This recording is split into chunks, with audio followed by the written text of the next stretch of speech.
jsem tak skalená. To vidím. Tak strašně moc. Vypili jsme asi 5 panáků a vodky a 6 berenzů. No je úplně v píči. No a jako co?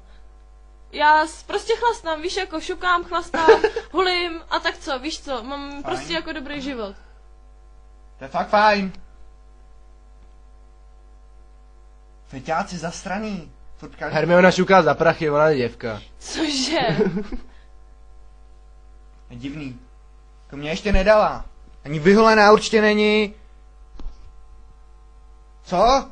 Kurvo. Je vyholená, já jsem jí měl už. A je dobrá. No tak to o tom...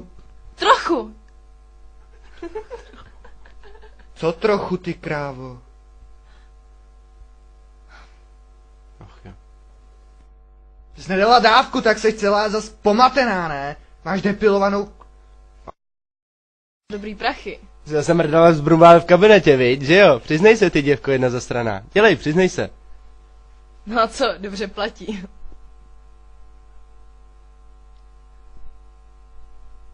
Co to máš s rukou, ty čuráku? Nic, co bys s ním měl? Nekoukej na mě. Nemám si nic. Jsi zase honil, co? A co? Sperma je zdravý. Jestli nechceš, tak ti ho dám volízat. Harry si ho pořád honí, vole, večer ho slyším vždycky, jak mu to tam laská pod peřinou. Ty čuráku, nehoním. Aspoň kdybyste chtěli zaplatit. Tak bych možná jako... No a co? Ty jsi děvka. Chápeš, to jsi skurvená děvka, jak mě neseruš. Kurvo. Si aspoň vydělám. Jdi do prdele.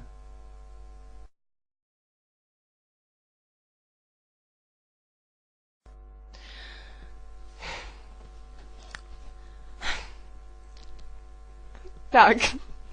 Já bych vám jako chtěla nabídnout 2 gramy hulení. Dobrýho hulení. Jen za 200 pade.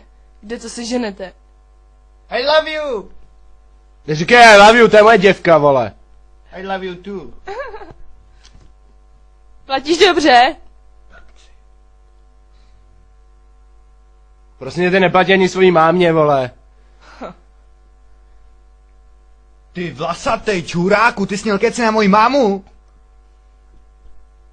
Já mu ho zabiju. Nech toho, Harry.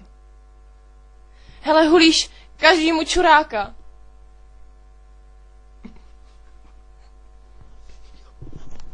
Hulí. Znáš Buba Marleyho, Harry? To máš takový debilní otázky, debile, radši drž hubu, jo?